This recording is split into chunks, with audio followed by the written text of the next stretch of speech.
ಕಾನೂನು ಹೋರಾಟಕ್ಕೆ ಸಿದ್ಧವಾಗಿದೆ ಕರ್ನಾಟಕ. ಒಂದು ಹನಿನೂ ಕೂಡ ನೀರು ಬಿಡಬಾರದು ಅಂತ ಈಗಾಗಲೇ ವಿರೋಧ ಪಕ್ಷಗಳು ಕೂಡ ಆಗ್ರಹ ಮಾಡ್ತಾವೆ. ರೈತರು ಕೂಡ ರಾಜ್ಯಾದ್ಯಂತ ಪ್ರತಿಭಟನೆಗಳನ್ನ ಕೂಡ ಮಾಡ್ತಾ ಇದ್ದಾರೆ. ನಮಗೆ ಕುಡಿಯೋಕೆ ನೀರಿಲ್ಲ, ಆದರೆ ತಮಿಳುನಾಡಿನ ಏನು ಕಾವೇರಿ ಡೆಲ್ಟಾ ರೀಜನ್ ಇದೆ ಪ್ರದೇಶಗಳು, ನಾಗಪಟ್ಟಣ ಮತ್ತು ತಂಜಾವೂರಿನಲ್ಲಿ ಭತ್ತದ ಕುರುವೆ ಮತ್ತು ಸಾಂಬಾ ಬೆಳೆಗೆ ನಾವು ನೀರು ಬಿಡಬೇಕು ಅಂತಂದ್ರೆ ನಮಗೆ ನೀರು ಬರಬೇಕು. ವಾಡಿಕೆಯಂತೆ ಜೂನ್ನಿಂದ ಜುಲೈವರೆಗೆ ತಾವು 31 TMC ನೀರು ಬಿಡಬೇಕು. ಆದರೆ ಈಗ ಕೇವಲ ಒಂದು 3.5 TMC ಅಂದರೆ 4 TMC ಕೇಳ್ತಾ ಇರೋದು. ಅದನ್ನು ಬಿಡೋಕ್ಕಾಗದಿದ್ರೆ ಹೇಗೆ ಅಂತ ನಾವು ಹೇಳ್ತಾ ಇರೋದು. ನಮ್ಮ ರೈತರಂತೂ ಬೆಳೆ ಹಾಕೋದು ಮರ್ತು ಬಿಟ್ಟಿದ್ದಾರೆ. ಅಟ್ಲೀಸ್ಟ್ ಕುಡಿಯೋಕ್ಕೋಸ್ಕರ ಇಟ್ಕೊಂಡಿರೋ ನೀರು, ನಿಮ್ಮ ಬೆಳೆಗಳಿಗೆ ನಾವು ನೀರು ಕೊಟ್ಟರೆ ನಾವು ಕುಡಿಯೋಕ್ಕಾಗದೆ ಸತ್ತೋಗ್ಬೇಕಾಗತ್ತೆ ಅಷ್ಟೇ ಅನ್ನೋದು ನಮ್ಮ ವಾದ. ಈ ಮಧ್ಯೆ ಈ ಕಾವೇರಿ ವಿಚಾರಕ್ಕೆ CM DK ಶಿವಕುಮಾರ್ ಕೂಡ ರಿಯಾಕ್ಷನ್ ಕೊಟ್ಟಿದ್ದಾರೆ. ನೀರು ಬಿಡಬೇಕು ಅಂತ CWRC ಆದೇಶ ಕೊಟ್ಟಿದೆ. ನಾವು 2 ಬಾರಿ ಮನವಿ ಮಾಡಿದ್ವಿ, ಅದನ್ನ ರಿಜೆಕ್ಟ್ ಮಾಡಿದ್ರು. ಆದ್ರೆ ಈ ಬಾರಿ ನೀರು ಬಿಡೋಕೆ CWRC ಆದೇಶ ಕೊಟ್ಟಿದೆ. ಈ ಆದೇಶದ ವಿರುದ್ಧ ಮೇಲ್ಮನವಿ ಸಲ್ಲಿಸೋದಕ್ಕೆ ಹೇಳಿದೀನಿ. ಮೇಲ್ಮನವಿ ಸಲ್ಲಿಸಿದ ಬಳಿಕ ಮುಂದಿನ ತೀರ್ಮಾನ ಮಾಡ್ತೀವಿ. ತಮಿಳುನಾಡು CM ಈ ಬಗ್ಗೆ ಮಾತಾಡೋಕೆ ಬರ್ತಾ ಇದ್ದಾರೆ. ತಮಿಳುನಾಡಿನವರು ನನ್ನ ಬಳಿಯೂ ಮಾತನಾಡಿದ್ದಾರೆ. ಬನ್ನಿ, ನಮ್ಮ ಕಾವೇರಿ ಜಲಾಶಯ ವಾಸ್ತವ ಸ್ಥಿತಿಯನ್ನ ನೀವು ಕಣ್ಣಾರೆ ನೋಡಿ ಬೆಂಗಳೂರಿಗೆ ಹೋಗಿ ತೀರ್ಮಾನ ಮಾಡ್ತೀವಿ ಅಂತ ಹೇಳಿದ್ದಾರೆ DK ಶಿವಕುಮಾರ್.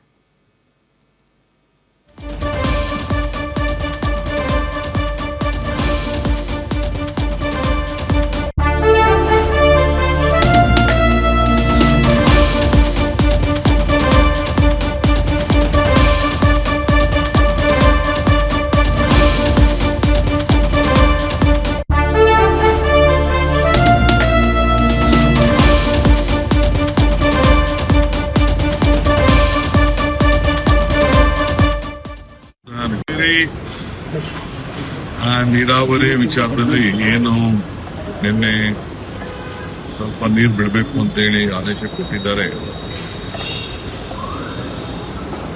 ನಮಗಿನ್ನ ವರ್ಣ ರೂಪಾಯಿ ಕೊಡ್ತಿಲ್ಲ. 2 ಬಾರಿ ಅವರು ರಿಕ್ವೆಸ್ಟ್ ನ ರಿಜೆಕ್ಟ್ ಮಾಡಿದ್ರು. ಈ ಬಾರಿ ಸ್ವಲ್ಪ ನೀರು ಬಿಡಬೇಕು ಅಂತ ಹೇಳಿದ್ದಾರೆ. ನಾನು ಆರ್ಡರ್ನ ಅಪೀಲ್ ಮಾಡಲಿಕ್ಕೆ ನಮ್ಮ ಮಂತ್ರಿಗಳು ರಾಮಲಿಂಗಾರೆಡ್ಡಿಯವರು ಮತ್ತು ಎಲ್ಲ ಅಧಿಕಾರಿಗಳ ಹತ್ರ ಚರ್ಚೆ ಮಾಡಿದ್ದಾರೆ. Against the order we are appealing.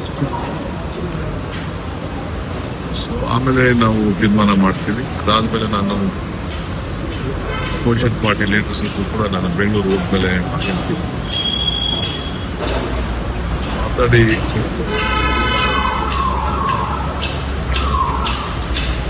ಈ ಮಧ್ಯದಲ್ಲಿ ತಮಿಳುನಾಡು ಚೀಫ್ ಮಿನಿಸ್ಟರ್ ಕೂಡ ನನ್ನ ಹತ್ರ ಬಂದು ಮಾತಾಡಲಿಕ್ಕೆ, ಕೆಲವು ವಿಚಾರಗಳನ್ನ ಮಾತಾಡಲಿಕ್ಕೆ ಅವರು ಇಂಗಿತವನ್ನು ವ್ಯಕ್ತಪಡಿಸಿದ್ದಾರೆ. ಚೀಫ್ ಸೆಕ್ರೆಟರಿಗೂ ಲೆಟರ್ ಬರೆದಿದ್ದಾರೆ. ನನ್ನ ಹತ್ರನೂ ಫೋನಲ್ಲಿ ಮಾತಾಡಿದ್ದಾರೆ. ನಾವು ಕೂಡ ಗೌರವದಿಂದ ಅವ್ರಿಗೆ ನೋಡಬೇಕಾದ ಕರ್ತವ್ಯ. ಆಯ್ತು ಬನ್ನಿ ಅಂತ ನಾನು ಹೇಳಿದ್ದೇನೆ. ಜೊತೆಗೆ ನಾನು ಕೂಡ ನಮ್ಮ ರಾಜ್ಯದ ಕಾವೇರಿ ಜಲ ಪ್ರದೇಶ ಕೂಡ ನೀವು ನೋಡಿ ಅಂತ ಕೂಡ ಒಂದು ರಿಕ್ವೆಸ್ಟ್ ಮಾಡಿದ್ದೇನೆ. ಅದಕ್ಕೆಲ್ಲ ವೀಕ್ಷಣೆ ಮಾಡಲಿಕ್ಕೆ ಹೆಲಿಕಾಪ್ಟರ್ ವ್ಯವಸ್ಥೆ ಎಲ್ಲ ಮಾಡಲಿಕ್ಕೆ ಹೇಳಿದ್ದೇನೆ. ಪೂರ್ಣ ಯಾಕೆಂದ್ರೆ ಅವರು ಫ್ಯಾಕ್ಚುಯಲ್ ಅನುಭವ ಅದರಷ್ಟು ಒಳ್ಳೆಯದು.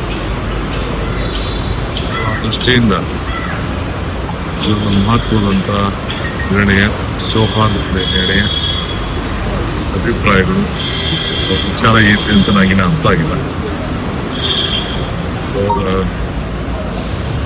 ಬರ್ತಿದ್ದಾಗ ನಾವು ಒಬ್ಬ ಅತಿಥಿನ ಗೌರವದಿಂದ ಸ್ವೀಕಾರ ಮಾಡಬೇಕಾದ್ರೆ ನಾವು ಕರ್ತವ್ಯ. ಆಯ್ತು ಬನ್ನಿ ಅಂತ ಹೇಳ್ತೀನಿ. ಅದಕ್ಕೆ ಸಿದ್ಧತೆ ಕೂಡ ನಾವು ಮಾಡ್ತೀವಿ.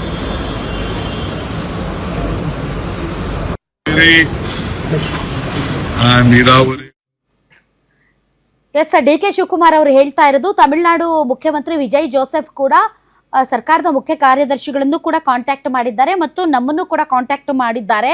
ಈ ವಿಚಾರದಲ್ಲಿ ಒಂದು ಅಪಾಯಿಂಟ್ಮೆಂಟ್ ಕೊಡಿ, ಮಾತಾಡಕ್ಕೆ ಬರಬೇಕು ಅಂತ. ಸೊ ಅವರ ರಿಕ್ವೆಸ್ಟ್ ಮೇರೆಗೆ ನಾವು ಕೂಡ ಅವ್ರಿಗೆ ಆಹ್ವಾನ ಕೊಟ್ಟಿದ್ದೀವಿ. ಅವರಾಗೆ ಅವ್ರು ಬರ್ತೀನಿ ಅಂತ ಹೇಳಿದಾಗ ನಾವು ಬೇಡ ಅಂತ ಹೇಳೋಕ್ಕಾಗಲ್ಲ. ಹೀಗಾಗಿ ಆ ಒಂದು ಪ್ರೋಟೋಕಾಲ್ ಇದ್ದೇ ಇರುತ್ತೆ. ತಮಿಳುನಾಡು CM ಬರ್ತಾ ಇದ್ದಾರೆ. ಅವರು ಕೂಡ ಇಲ್ಲಿನ ರಾಜ್ಯಗಳ, ಅದರಲ್ಲೂ ಕೂಡ ಕಾವೇರಿ ಜಲಾನಯನ ಪ್ರದೇಶಗಳಲ್ಲಿ ಇರುವಂತಹ ಜಲಾಶಯಗಳ ನೀರಿನ ಮಟ್ಟ ಮತ್ತು ಮಳೆ ಪ್ರಮಾಣದ ವಾಸ್ತವ ಪರಿಸ್ಥಿತಿಯನ್ನು ಕಣ್ಣಾರೆ ಕಂಡು ಹೋಗಲಿ, ಅವರಿಗೆ ಗೊತ್ತಾಗುತ್ತೆ ಏನಿದೆ ಈಗಿನ ಇಲ್ಲಿನ ಸಿಚುವೇಶನ್ ಅನ್ನೋದು. ಹಾಗಾಗಿ ಅವರು ಬರ್ತಾ ಇದ್ದಾರೆ ಅಂತ.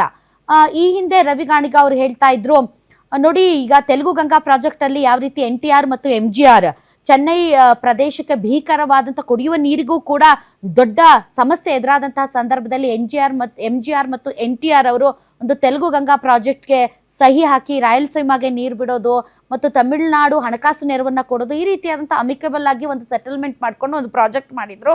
ಅದು ತೆಲುಗು ಗಂಗಾ ಪ್ರಾಜೆಕ್ಟ್. ಅದೇ ರೀತಿಯಲ್ಲಿ ಇವರಿಬ್ಬರ ಮಧ್ಯೆ ಏನಾದ್ರೂ ಆ ಥರದ್ದು ಏನಾದ್ರೂ ಮಾತುಕತೆ ನಡೆಯುತ್ತಾ ಅನ್ನುವಂಥ ನಿರೀಕ್ಷೆ ಇಂತ. ಬಟ್ ನಮ್ಮ ರೈತರು ಬಿಡಲ್ಲ ಬಿಡಿ. ಯಾಕೆ ಅಂತಂದ್ರೆ ಪ್ರತಿ ಬಾರಿಯೂ ಕೂಡ ನಾವು ಸೊರಗಬೇಕು, ನಮ್ಮ ಬೆಳೆಗಳಿಗೆ ನೀರಿಲ್ಲದೆ ಇರೋ ರೀತಿ ನಾವು ಹೇಗಾದ್ರೂ ಮಾಡಿ ಒದ್ದಾಡಿದ್ರು ಕೂಡ ತಮಿಳುನಾಡಿಗೆ ನೀರು ಬಿಡಲೇಬೇಕು ಅನ್ನುವಂತಹ ಒಂದು ಆದೇಶಗಳು ಮತ್ತು ತೀರ್ಮಾನಗಳಿದೆಯಲ್ಲ, ಅದು ಯಾವಾಗಲೂ ನಮಗೆ ಒಂದು ರೀತಿ ದುಷ್ಪರಿಣಾಮಕಾರಿಯಾಗಿಯೇ ಪರಿಣಮಿಸೋದ್ರಿಂದ ಇದರ ಬಗ್ಗೆ ಯಾರೂ ಒಪ್ಪಿಗೆ ಕೊಡೋದಕ್ಕೆ ಸಾಧ್ಯನೇ ಇಲ್ಲ. ಕರ್ನಾಟಕಕ್ಕೆ ಪ್ರತಿ ಬಾರಿಯೂ ನಿರಾಸೆ, ಪ್ರತಿ ಬಾರಿಯೂ ಕೂಡ ಮೋಸ.